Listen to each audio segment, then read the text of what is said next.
Saudara, kita akan bahas lagi tentang kitab-kitab Deuterokanonika.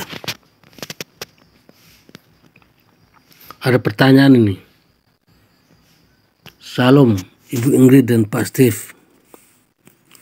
Beberapa hari yang lalu saya mendapatkan tantangan iman dari seorang pengajar teologi dan filsafat Kristen. Beliau menyatakan bahwa agama kitab Deuterokanonika adalah agama penyesat.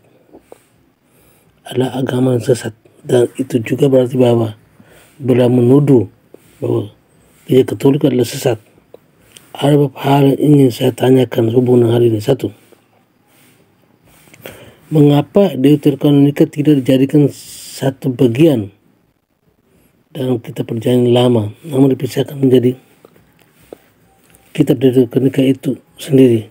Saya mendengar bahwa dalam catatan Inggris Deuterokanonika tidak dipisahkan dan menjadi satu bagian dalam Perjanjian Lama, dan urutannya juga berbeda. Apakah benar? Apabila benar, mengapa dalam catatan Indonesia kitab Deuterokanonika itu dipisahkan? Dua, sebenarnya apa arti kata Deuterokanonika itu, dan apa sajakah syarat dan ketentuan yang ditentukan oleh Bapa dan gereja awal sehingga diputuskan bahwa Deuterokanonika masuk dalam bagian Alkitab? Tiga, apakah dasar yang dipakai oleh Martin Luther sehingga ia membuang kitab-kitab Deuterokanonika dari Perjanjian Lama? Empat, saya membaca beberapa bagian dalam kitab Deuterokanonika.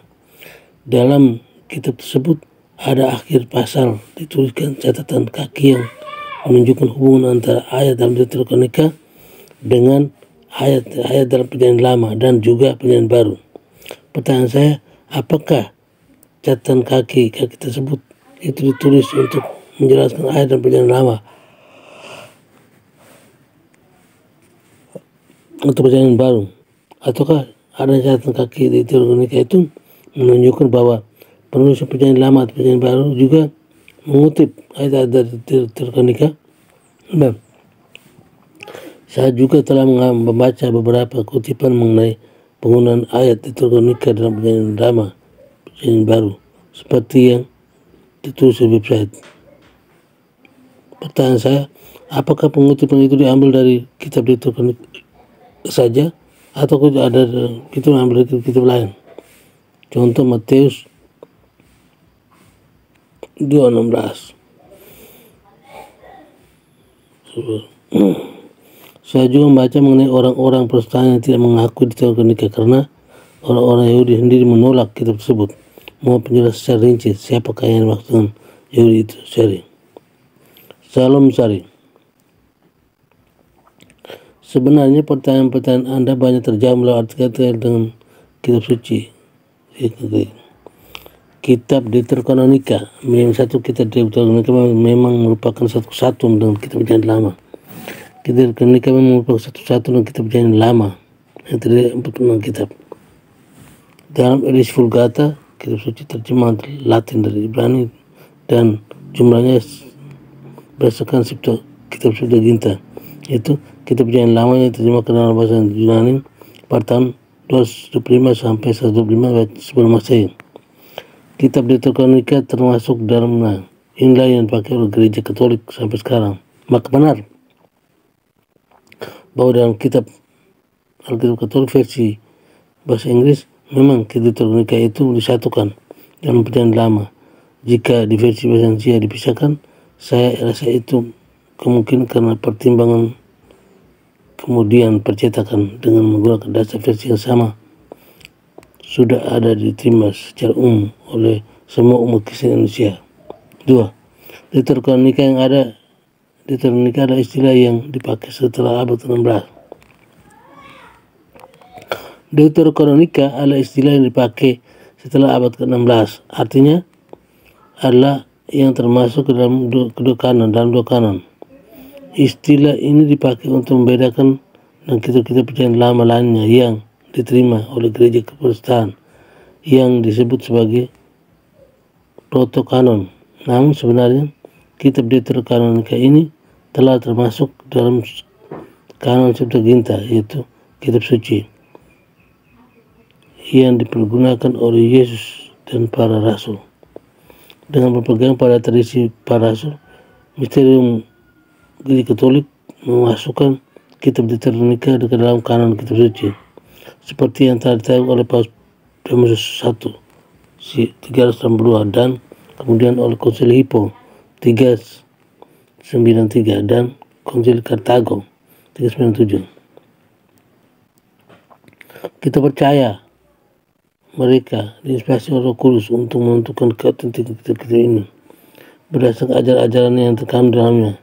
Kitab-kitab Deuteronika ini bersama dengan kitab-kitab lainnya dalam Perjanjian Lama dan Perjanjian Baru dikutip oleh Bapak Gereja di abad-abad awal untuk pengajaran iman dan prinsip-prinsip pengajaran pada kitab Deuteronika ini berada dalam kesatuan dengan Perjanjian Lama dan Perjanjian Baru. 3. Martin Luther tidak membuang kitab Deuteronika. Sebenarnya Martin Luther tidak membuang kitab Deuteronika. Luther memasukkan kitab-kitab Deuteronika itu ke dalam terjemahan kitab suci yang pertama dalam bahasa Jerman. Kitab Deuteronika juga terdapat dalam edisi pertama dari King James Version. Dan cetakan kitab suci pertama disebut sebagai Gutenberg Bible yang dicetak di abad sebelum Konsil Trente 1546. Kenyataannya, kitab-kitab Deuteronika ini termasuk dalam hampir semua kitab suci sampai Komite Edinburgh dari British Foreign Bible Society memotongnya pada tahun 1825. Sampai saat itu setidaknya kitab Deuteronika masih termasuk dalam appendix dan Alkitab Protestan. Maka secara historis terdapat dibuktikan bahwa bukan Gereja Katolik yang menambah kitab Deuteronika, namun Gereja Protestan yang membuangnya.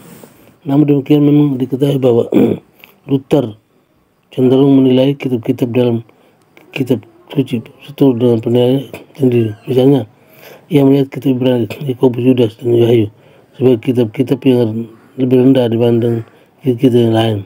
Demikian juga dalam kitab debatnya dengan Johannes Eck tentang penyucian, maka ia merendahkan kitab yang diajukan oleh Eck, yaitu kitab Makabe 2 Makabe dan 12.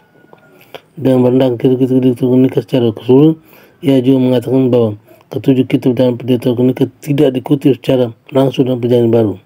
Namun jika ia acuannya, maka kitab-kitab yang lain dalam Perjanjian Lama yang juga tidak dikutip dalam Perjanjian Baru, seperti contohnya kitab Esra, Nehemia, Ester, Pengkhotbah, dan Kitab Agung. Tetapi apakah kita akan membuang semua kitab-kitab itu?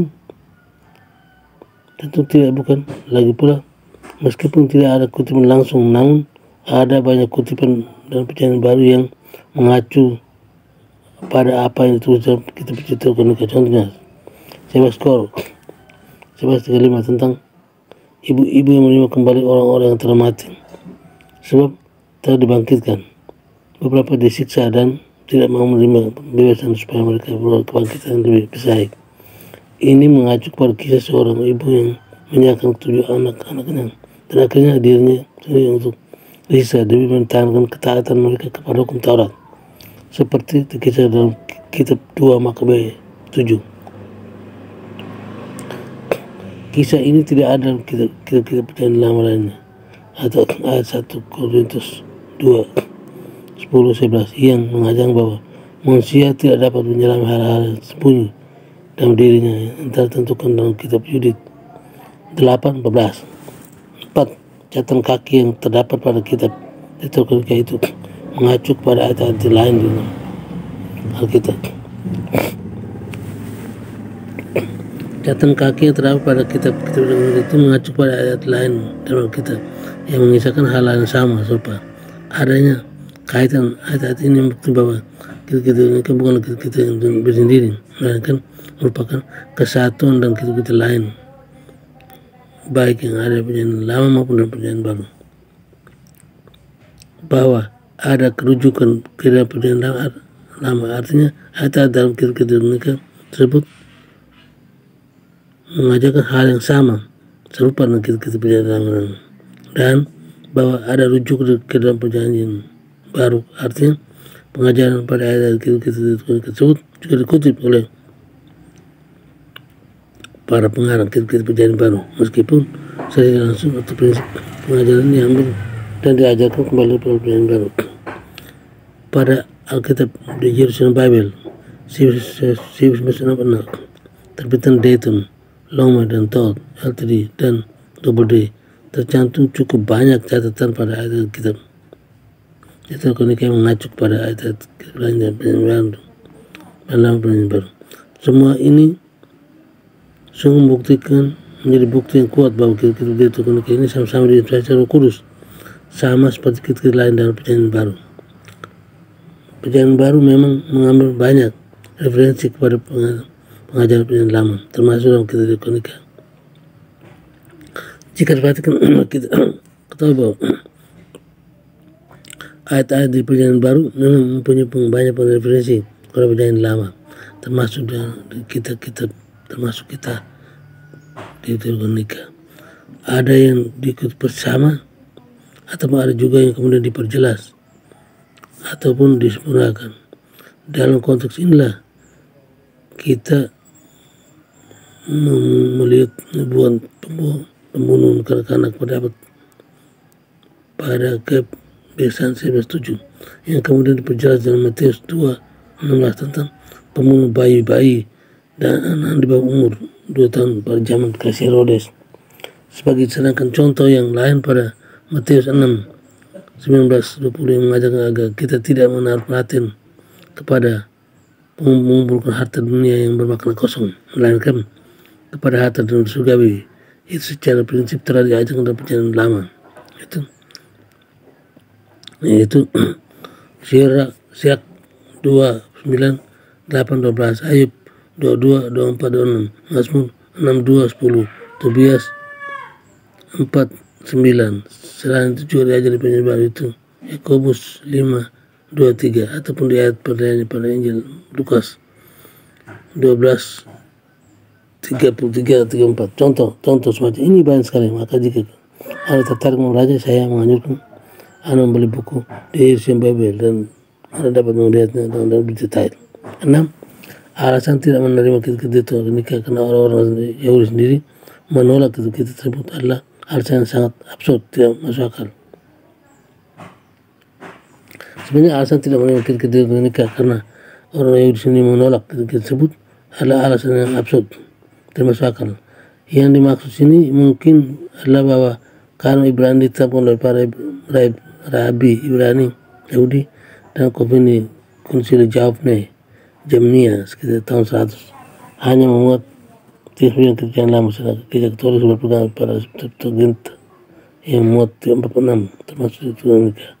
Para rabi itu adalah orang-orang yang menolak Kristus karena mereka tidak percaya kepada Kristus. Bahkan sampai saat ini, bagaimana mereka dapat menentukan bagi gereja mana kitab yang diinspirasikan Roh Kudus dan mana yang tidak? Maka menolak Kristus kalau tidak menolak, mereka sudah jadi umat Kristen. Lalu bagaimana sekarang kita dapat mengatakan bahwa para rabi itu dipenuhi Roh Kudus untuk menentukan kanon gereja. Lagi pula, jika mau secara objektif melihat, selainnya kita melihat pada penjelasan para pengarang perpustakaan yang bernama Grayson Archer dan G.C. Jericho membuat daftar yang menyatakan bahwa perjanjian baru mengutip Septuaginta sebanyak 340 kali dan hanya mengutip kanon Ibrani sebanyak 33 kali. Dengan demikian kita ketahui bahwa dalam perjanjian baru terjemahan Septuaginta dikutip sebanyak lebih dari 90%. Jangan lupa seluruh kitab perjanjian baru ditulis dalam bahasa Yunani, dan kitab-kitab yang tertulis dalam bahasa Yunani inilah yang ditolak oleh para rabi Yahudi. Tetapi apakah kitab-kitab perjanjian lama yang ditulis dalam bahasa Yunani berarti tidak dibaca Roh Kudus? Tentu tidak, bukan. Meskipun ditulis bukan dalam bahasa Ibrani, kitab-kitab tersebut tetap orisinil dan asli, sebab memang pada saat itu bahasa yang digunakan adalah bahasa Yunani. Demikian yang saya tulis nomor 196 jawaban 8 menyusul karena topiknya juga berbeda dengan yang telah disampaikan. Kalau ada menurut Katolik sesat, janganlah sampai membuat kita marah atau marah. Jangan kita menghakimi mereka atau mengatakan hal-hal negatif untuk mereka. So, bisa jadi memang mengatakan demikian karena mereka diajarkan demikian oleh para pengajar mereka. Mereka tahu demikian. Maka yang terpenting menurut saya adalah kita sebagai orang Katolik mempelajari iman kita agar kita dapat menemukan kebenaran. Jadi kalau ada orang yang bertanya kepada kita tahu mana harus memberikan jawaban. Oke, sekian dan terima kasih.